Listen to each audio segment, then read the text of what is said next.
I woke up in the hospital, and a man in a sharp suit was sitting by my bed. I asked politely, "Excuse me, sir. Am I here to interview for a nanny position at your home?" His face went pale. "What did you say?" I got a bit nervous. "I'm sorry. I've lost my memory. I only remember that I was supposed to go work as a live-in nanny for a family." He grabbed my hand, trembling, but I instinctively pulled away. "Sir, please control yourself." After returning to the villa, everyone looked at me strangely. I worked diligently, waking up at 5 every morning to make breakfast for Mr. Vincent. And Miss Willow. The way she looked at me changed from smug to uneasy. Mr. Vincent's son cried and hugged me. I awkwardly pushed him away. "Ethan, nannies can't have physical contact with their employers like this." He cried even harder. Mr. Vincent often stared at me. I thought he was dissatisfied with my work, so I worked even harder. One night, I brought a late-night snack to the study and heard him on the phone. "Doctor, when will she recover her memory? I can't take this anymore." His voice was choked with tears. "She used to love me so much, but now she treats me like a stranger." I froze outside the door. I got up at 5, as usual. Before the car accident, I remembered I was working as a nanny for a wealthy family, cooking and taking care of this father and son every day. Since I've been discharged from the hospital, I still needed to do my job properly. I tiptoed downstairs. The kitchen lights were still off. I opened the fridge and saw it packed with ingredients. I took out eggs, tomatoes, and bacon, planning to make simple sandwiches. While I was frying eggs, I heard footsteps behind me. I turned around. Mr. Vincent was standing in the kitchen doorway. His eyes read like he hadn't slept all night. "Mr. Vincent, you're up so early," I asked politely. He stared at me and let out a cold laugh. "Nice act," he said. I was confused. "What?" He walked over. "You think getting into a car accident and pretending to have amnesia is a way to start over?" I had no idea what he was talking about. "Mr. Vincent, I really do have amnesia." "Cut the crap," he interrupted me, tone especially cold. "You were demanding a divorce before, and now today you're saying you're the nanny." His attitude scared me, and I took a step back. He continued, "You want sympathy, right? You want me to feel guilty, want Ethan to feel sorry for you. I didn't whether you did or not." "I know." He looked at me coldly. "Sophia, you've used a lot of tactics, but this one is too crude." I opened my mouth not knowing what to say. The sandwiches were done. I cut them into 3 portions and arranged them on the dining table. Mr. Vincent sat in the main seat, not even glancing at the breakfast I'd made. "Your breakfast used to be elaborate," he said, "and now it's just this." I nervously wrung my hands. I only know how to make these." "Keep acting." He took a bite of the sandwich and put it down. "Even the taste has changed." I didn't know how to explain. Just then, crying came from upstairs. Ethan had woken up. I rushed upstairs and pushed open the children's room door. Ethan was sitting on the bed when he saw me. Ears immediately fell. "Mommy," he cried. I crouched down. "Ethan, what's wrong?" He froze for a moment, then cried even harder. "You don't recognize me anymore." I didn't know what to say, so I could only gently pat his back. Mr. Vincent came upstairs, too, standing in the doorway with a cold expression. "Stop acting," he said. "Ethan, ignore her. She's putting on a show." Ethan looked up at his father, then at me, and cried even louder. I stood up and said awkwardly, "Then I'll go downstairs first." "Stop." Mr. Vincent called out to me. "Where are you sleeping?" "The nanny's room." He sneered, really getting into character. I kept my head down, not daring to look at him. "Whatever," he said, "but don't think this will make me soften." During breakfast, the atmosphere was especially oppressive. Ethan kept staring at me, tears dripping down. Mr. Vincent didn't even glance at me. After I saw they'd finished eating, I carefully spoke up. "Mr. Vincent, I'd like to ask what it's my salary." He looked up at me, his eyes like he was looking at a stranger. "Salary?" He repeated the word and laughed. "Sophia, you really are expanding my understanding." I was completely confused by what he said. "Forget it. Act however you want to act." He stood up, but don't expect me to play along. Then he left. Ethan also ran upstairs, leaving me sitting alone in the dining room. I looked at the table full of breakfast, suddenly feeling especially lost. Is this father and son pair sick or something? Over the next few days, Mr. Vincent's attitude toward me got colder and colder. I didn't care. I was just a nanny. Do my job well, and that's it. Whatever he does is his business. I'd save some money and then quit. At noon, I started making lunch. Ethan was playing with toys in the living room. When he saw me, he turned his head away and ignored me. Willow was sitting on the sofa and smiled at me. "Sophia, need any help?" I shook my head. "No, thank you, Miss Willow." She smiled and didn't say anything. Lunch was ready. I brought it to the table. Shrimp pizza and a plate of vegetables. Ethan glanced at it and pouted. Willow served him food. Ethan, eat more. Auntie Willow's cooking tastes better, he said. Quietly, I stood to the side, a bit awkward. Mr. Vincent came home and saw the food on the table. Frowning just this, I nodded yes. Yes, he sneered, and sat down to eat. Ethan took 2 bites of pizza and suddenly clutched his stomach. Ethan, Willow quickly asked. His face turned especially red and the rash broke out on his neck. Mr. Vincent's expression changed instantly. He picked him up and rushed out to the hospital. I panicked too, and ran out after them in the car. Mr. Vincent drove extremely fast. Face ashen, I sat in the back seat watching Ethan in pain, my heart clenching. At the hospital, the doctor gave Ethan a shot and confirmed it was a shrimp allergy. Mr. Vincent turned to look at me, his eyes especially cold. You gave him shrimp? I froze. I didn't know Ethan was allergic. You didn't know? He sneered. You're his mother. How could you not know? His tone scared me, but I really don't remember. Still acting, he cut me off. Sophia, you think I don't know what you're thinking. You just want to use this to get revenge on me, right? Want to make me feel guilty? I shook my head. I didn't enough. He turned and went into the hospital room, being me standing alone in the corridor. Willow came over and sighed softly. Sophia, I know you're hurting inside, she said, but doing this, is it really good? I didn't understand what she meant. She continued using this method to try to win Vincent back. Will only make him more disgusted. I was stunned. I'm not trying to win him back. You don't need to explain to me. She smiled and said softly, Sophia, I advise you to give up. Vincent has already given up on you, no matter how much you act it useless. Then she went into the hospital room. I stood in the corridor, my mind blank. I had no idea what she was talking about. When I got home, I searched my own name online. The first news article that came up was Lancaster Group. Heiress marries poor boy. 7 years later. Marriage reportedly on the rocks. I clicked on it. The article said that Sophia Lancaster was the only daughter of the Lancaster Group. 7 years ago, against her family's wishes, she married Vincent Hayes, who was just an ordinary employee at the time. After marriage, she quit her position as vice president to be a full-time housewife. Vincent relied on his father-in-law's connections, and his business grew bigger and bigger. 3 years ago, Sophia's parents died and she inherited a large fortune. Recently, there were rumors that their marriage was in crisis. I read these news articles completely dumbfounded. My first reaction was that this Sophia was way too naive. So rich, and she married a gold digger. Vincent hired a new chef, a middle-aged woman who was especially polite to me. Mrs. Hayes, what would you like to eat? She asked. I was taken aback. I'm not Mrs. Hayes. She likes to pretend to be the nanny now. Willow said with a smile, just call her Miss Sophia. The chef looked confused, but nodded. Ethan had been avoiding me these past few days. Once I tried to hand him a toy, and he threw it on the floor. I don't want you to touch it, he shouted. Mr. Vincent watched from the side, sneered and said nothing. Today no one was home, so I thought I'd clean the study. I pushed open the door. The bookshelves inside were full of books and photos. I took a cloth and started dusting. Halfway through I saw a photo. It was a picture of Willow and Vincent together, both standing by the ocean, smile filling happily. I frowned and kept looking. There were at least 7 or 8 photos like this on the bookshelf. In contrast, there was only one photo of Vincent and Sophia tucked away in a corner. I thought to myself, these two definitely have something going on. How did the lady of the house tolerate this? I was already silently rejecting the idea that I was Sophia. I wasn't that much of a lovesick fool. While organizing the desk, I saw a notebook in the drawer. Curious, I took it out and opened it. The first page had just one line. Why hasn't he come home yet? Flipping through it was all this kind of rambling. It's 3 a.m. I've been waiting in the living room all night. Willow came again today. She said she and Vincent are just friends. But why is she living in my house? Ethan said he likes Auntie Willow better. My heart is broken looking at these words. I thought, tormenting yourself like this for a man. Why bother? Might as well be a nanny yet.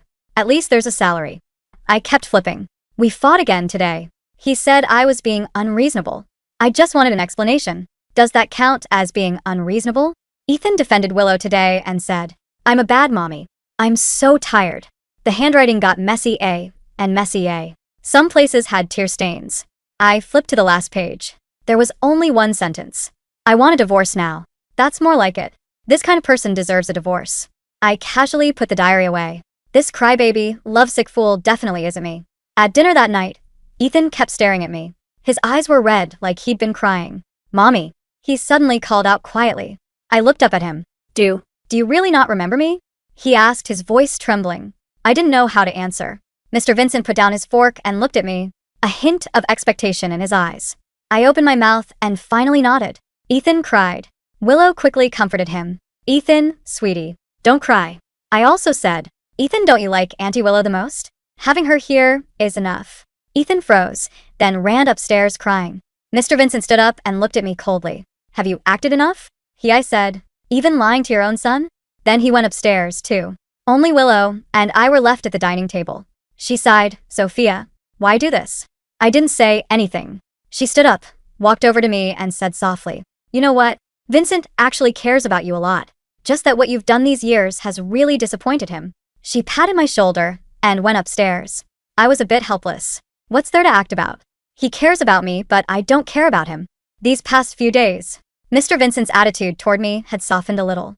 He no longer made sarcastic remarks. He didn't really acknowledge me either, just like I really was a nanny. This morning, Willow suddenly came to find me. Sophia, let's talk, she said. We sat in the living room. She looked a bit nervous, actually. Vincent and I were college sweethearts, she began. I was taken aback. She continued. We dated for 3 years. Then we were forced to break up because our families opposed it. I didn't say anything, just listened to her continue. 5 years ago, I got divorced and had nowhere to go. So, I found Vincent. Her voice was soft. He took me in and let me live here. I thought to myself, here comes the homewrecker's confession. You're not angry? She asked cautiously. I shook my head. Why would I be angry? She froze. I said, Miss Willow, your past with Mr. Vincent is your business. I don't remember anything, so there's nothing to be angry about. Her expression changed. But you weren't like this before. Before, you used to be really mean to me, she said. Every time I came, you'd find all kinds of excuses to kick me out. You even talked bad about me in front of Ethan, telling him not to play with me. Her voice sounded a bit aggrieved. Later, he found out I wasn't that kind of person, and he ended up hating you even more. I sighed inwardly. The lady of the house really ruined herself, talking bad about someone in front of a child. And in the end, even her son sided with the other woman. That was her being petty. I said I wouldn't do that. Willow looked at me with a complex expression. Just then, Mr. Vincent came in. He heard our conversation and stood in the doorway, looking displeased. What are you saying? He asked Willow. Willow lowered her head, looking like I bullied her. I said, Miss Willow was just explaining why she moved in before. But I said, I'm just a nanny. I don't care about these things. Mr. Benson turned to look at me, his eyes complex. Do you know what you did before to drive her away? I shook my head. You flew to her hometown, knelt in front of her parents, and begged them to make her stay away from me. I was stunned. He continued, you came back and cried all night, saying you've never been so humiliated. But the next day she came back because I asked her to come back. He looked at me waiting for my reaction. I felt helpless. This definitely wasn't me. Way too pathetic, kneeling and begging people. I actually did that. The words slipped out of my mouth before I could stop them. Vincent frowned, the smug, expectant look on his face faltering. What? Kneeling, begging, crying all night. I couldn't help but visibly cringe, rubbing my temples. God, that's embarrassing. Please tell me no one filmed it. Silence stretched across the room. Willow's perfectly cultivated expression of mild victimhood froze. Her lips parted slightly. Vincent's jaw tightened, the muscles ticking beneath his skin. He had expected tears, denial, maybe a screaming fit. Instead, I just felt a profound sense of secondhand embarrassment for whoever this Sophia used to be. Are you out of your mind? Vincent finally snapped, his voice dropping an octave. You think treating your own pathetic behavior like a joke is going to make me forget what you did? No, Mr. Vincent, I said, keeping my tone perfectly level. I think whoever did that lacked serious self-respect. If that was me, then I'm glad. I bumped my head. It sounds exhausting. I picked up the dusting cloth I'd brought in. Now, if you'll excuse me, I still have to finish the baseboards in the hallway. Am I getting paid by the hour or a flat monthly rate? We never actually finalized my contract. Vincent stared at me as if I had suddenly sprouted a second head. You're insane. You really are. He turned on his heel and stormed out of the living room, the heavy oak door slamming behind him. Willow lingered for a moment. The soft, gentle aura she usually projected had hardened just a fraction. You're very different, Sophia, she murmured, her eyes narrowing slightly. Concussions will do that to a person, Miss Willow, I replied cheerfully, wiping down a spotless side table. Don't forget to take your coffee cup to the kitchen when you're done. The new chef hates clutter. I walked away, leaving her standing there. Over the next 2 weeks, the dynamic in the house shifted in a way I found intensely amusing. Before, I was a ghost they tried to step on. Now, I was an employee who simply didn't care about their drama, which seemed to absolutely infuriate them. I did my job. I cooked poorly, but I tried. I cleaned, I did the laundry. But I stopped hovering. I stopped looking at Vincent with whatever pathetic, dog-like devotion my predecessor had apparently possessed. If he came home late, smelling of expensive perfume and alcohol, I didn't wait up in the living room crying. I was asleep by 10 p.m. because waking up at 5 a.m. to make breakfast was brutal. Without my jealousy to feed on, Willow seemed to lose her script. Her favorite pastime had clearly been performing the role of the better wife and mother while I watched in agony. But with me entirely oblivious and detached, her performances fell flat. This became painfully obvious with Ethan. One Tuesday afternoon, Ethan was struggling with a complex Lego set in the living room. He couldn't get the gears of a toy car to click together, and he was getting increasingly frustrated. "Andy Willow," he called out. Willow was lounging on the sofa, scrolling through her phone. She barely looked up. "Just push it harder, sweetie." I did. "It's not working." Ethan whined, his little face turning red. "Help me." "Auntie is tired, Ethan. Why don't you go watch cartoons?" She sighed, her tone clipped. There was no audience to perform for. Vincent was at work, and I was casually watering the monstera plant in the corner, thoroughly ignoring them. Ethan threw the Lego piece across the room. It shattered against the wall. He burst into tears. In the past, I assumed the old Sophia would have rushed over, desperate to comfort him, only to be rejected. Instead, I finished watering the plant, set the can down, and walked over to the shattered pieces. I picked them up quietly. I sat cross-legged on the rug, about 3 feet away from him. I didn't try to hug him. I just laid the pieces out. "You put the blue peg in the wrong hole," I said simply, pointing to the instruction manual. "It goes in the third one, not the second. That's why the wheel won't turn." Ethan stopped crying, sniffing loudly. He glared at me, his eyes puffy. "You don't know anything." "Maybe," I shrugged, "but I know how to count to 3. I popped the peg out, moved it 1 space over, and clicked the wheel into place. It spun perfectly. I slid the car across the rug toward him. He caught it. He spun the wheel. It worked. He looked at the car, then at me, a complex emotion warring on his 7-year-old face. He wanted to hate me. His father and Willow had trained him to view me as the enemy. But I wasn't acting like the enemy. I was just acting normal. I stood up and brushed off my apron. "Don't throw things when you're mad.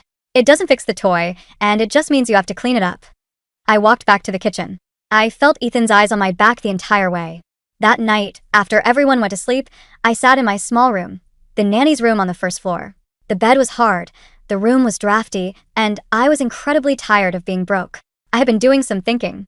The internet articles said Sophia Lancaster inherited a massive fortune 3 years ago. If I was Sophia Lancaster, why the hell was I sleeping on a mattress that felt like a sack of potatoes, relying on Vincent for grocery money? I pulled out an old laptop I found in the storage closet and started digging. I didn't know my bank passwords, but I knew how to use Google. I searched for the Lancaster Group's board of directors. The company was huge: real estate, luxury hotels, tech investments. Vincent Hayes was listed as the CEO, but next to his name was an asterisk, acting CEO. I dug further. I found an old press release regarding my parents' estate. It mentioned the Lancaster Family Trust. If I owned the company, I needed to know who was managing my money. I searched for legal firms associated with Lancaster Group and found a name: Pendleton and Associates. The next morning, after I served my subpar scrambled eggs and toast, I took off my apron. "I'm going out to buy groceries," I announced to the room. Vincent, who was sipping his black coffee and aggressively ignoring me as usual, didn't even look up. Willow smiled her sickly sweet smile. "Don't get lost, Sophia. You know how your memory is." "I'll use Google Maps," I said dryly. I didn't go to the supermarket. I took a cab straight to the financial district, walking into the sleek, glass-fronted lobby of Pendleton and Associates. I approached the receptionist. "I need to see Arthur Pendleton. Do you have an appointment?"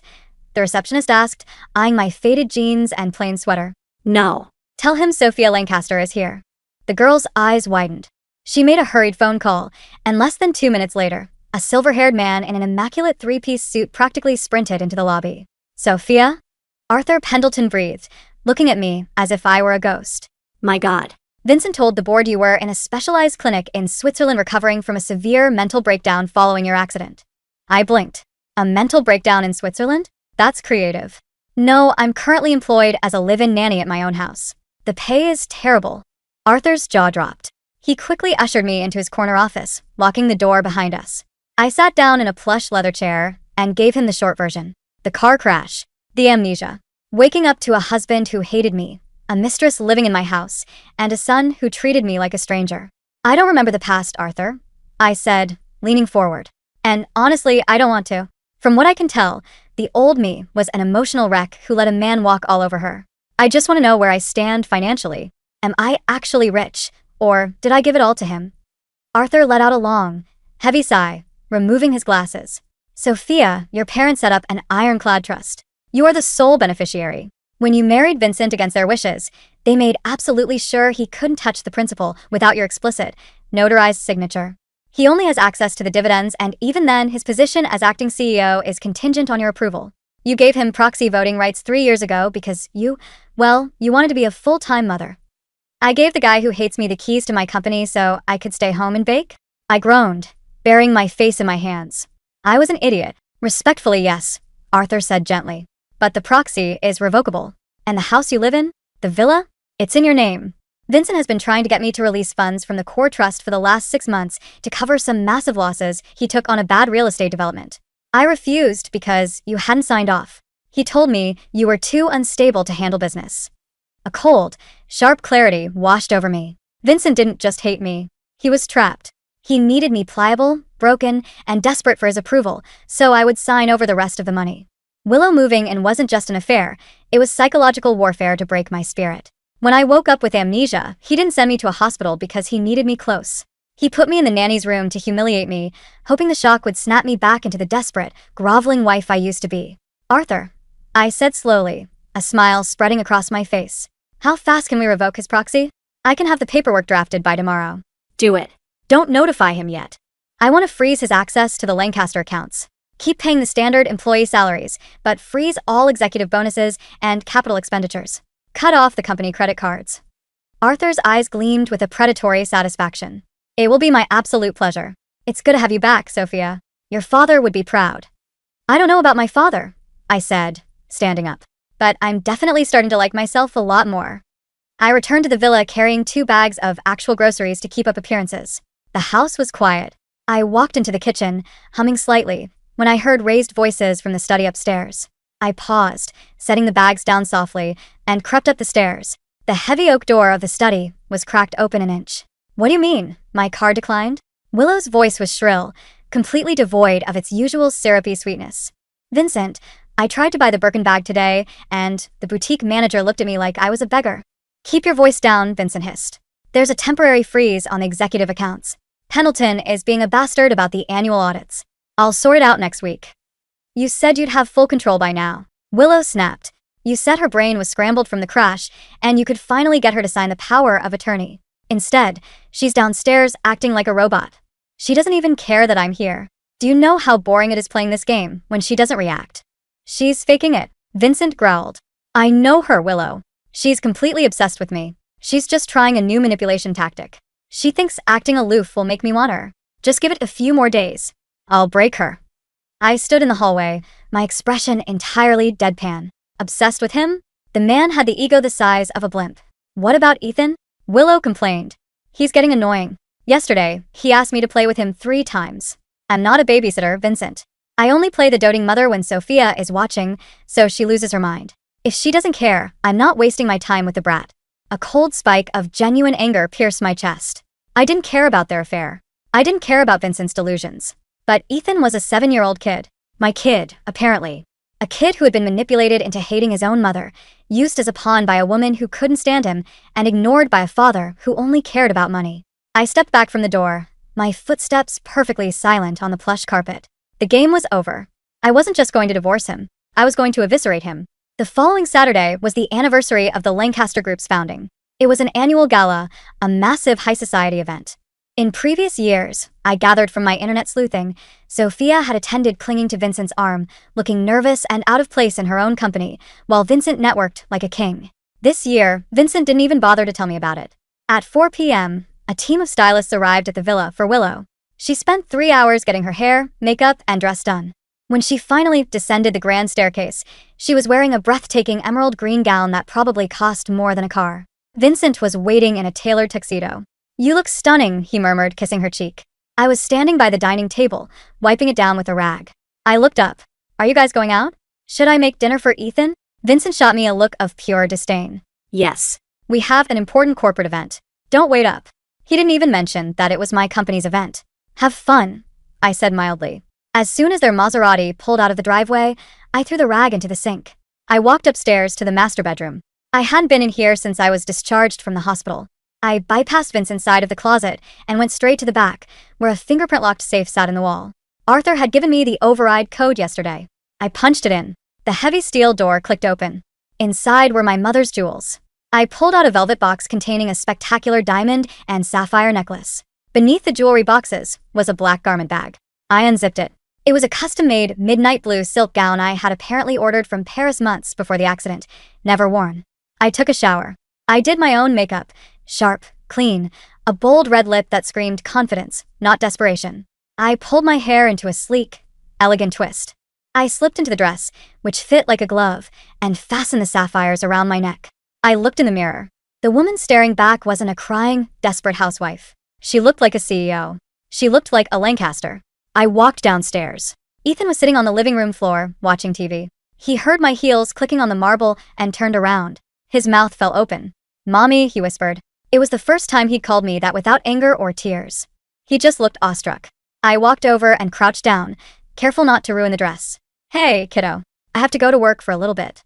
"You're not wearing your apron," he noted. "I quit the nanny job," I said with a wink.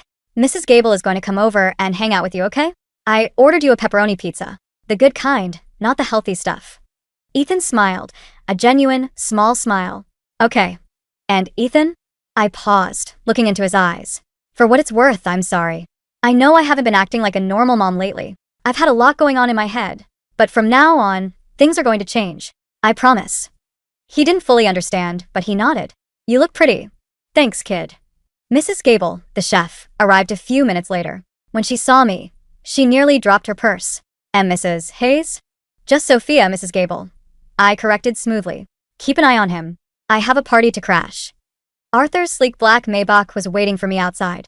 I climbed into the back seat. He handed me a leather folder. "The proxy revocation is filed. The accounts are frozen. The divorce papers are drafted," Arthur said, adjusting his tie. "You ready for this?"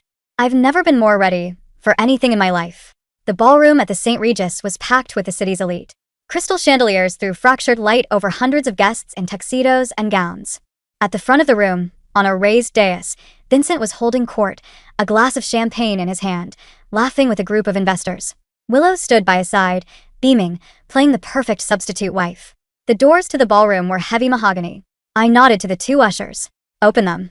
They pulled the doors wide. I didn't sneak in. I didn't stick to the edges of the room. I walked straight down the center aisle, the click of my heels cutting through the ambient chatter. People turned to look. The murmurs started instantly. "Is that Sophia Lancaster? I thought she was in an asylum. Look at that necklace. That's the Lancaster sapphire." The crowd naturally parted for me. I kept my chin high, my eyes locked directly on the dais. Vincent was in the middle of telling a joke when he caught sight of the movement in the crowd. He looked up. The color drained from his face so fast he looked like a corpse. The champagne flute in his hand tilted, spilling liquid onto his expensive shoes. Willow noticed his shock and followed his gaze. Her jaw physically dropped. I walked up the 3 steps to the dais, moving with a fluid grace that felt entirely natural to my body, even if my brain was still playing catch-up. I stopped right in front of them. "Good evening, Vincent," I said, my voice carrying clearly over the sudden, dead silence of the room. "Miss Willow, I hope you're enjoying my party." Vincent swallowed hard, his eyes darting frantically around the room at the hundreds of guests watching them. "Sophia, what are you doing here? You're sick. You need to go home." He reached out to grab my arm, playing the concerned husband. I didn't flinch. I just looked down at his hand, then back up at his face, my eyes as cold as ice. "Touch me, and I'll break your fingers." He froze, his hand hovering in midair. He pulled it back as if he'd been burned. "You're making a scene," Willow hissed under her breath, trying to step between us. "Sophia, please, your mind isn't right." "My mind is perfectly fine, Willow." I cut her off smoothly. "Though I do find it fascinating that you're wearing an emerald dress to a corporate gala when you don't even have a job here. It must be exhausting playing dress up on someone else's dime." A few sharp gasps echoed from the nearby investors. Willow turned scarlet, her eyes filling with instant, weaponized tears. "Vincent, she's bullying me again." Normally, this was the cue for Vincent to scream at me, to defend his true love. But Vincent was too smart for that in front of the board of directors. He tried to laugh it off, a nervous, sweating sound. "Ladies and gentlemen, please excuse my wife," Vincent announced loudly to the crowd. As you know, she suffered a terrible accident and her memory. My memory is a bit spotty, yes, I agreed, turning to face the crowd. I took a microphone from the podium nearby. The feedback whined for a second before settling. For example, I completely forgot that I own this company. A ripple of nervous laughter went through the room. I turned back to Vincent. But my lawyers remembered. Arthur? Arthur Pendleton stepped out from the crowd, holding a thick stack of documents. He handed them to Vincent. What is this? Vincent demanded, his voice shaking. That is a formal revocation of your proxy voting rights, I said into the microphone, my voice steady, powerful. As of 5 p.m. today, you no longer have executive control over the Lancaster Family Trust, nor do you hold the position of acting CEO. Furthermore, your corporate credit accounts have been frozen pending a full forensic audit regarding the missing funds from the Southside real estate project. The ballroom erupted. Reporters who had been invited to cover a boring corporate anniversary were suddenly snapping photos frantically. Vincent looked like he was going to vomit. You can't do this. I built the last 3 years of this company. You spent the last 3 years draining it, I corrected sharply. I turned the microphone off, stepping close to him so only he and Willow could hear. You thought my amnesia was a gift. You thought you could keep me locked in a nanny's room until I broke. But you forgot one thing, Vincent. He stared at me, his eyes wide with genuine terror. When you erase a person's memories, I whispered, you erase their trauma. You erase the love I had for you. You erase the fear. You gave me a clean slate. And without my emotional baggage dragging me down, I can see exactly what you are, a pathetic, gold-digging parasite. Willow let out a sob.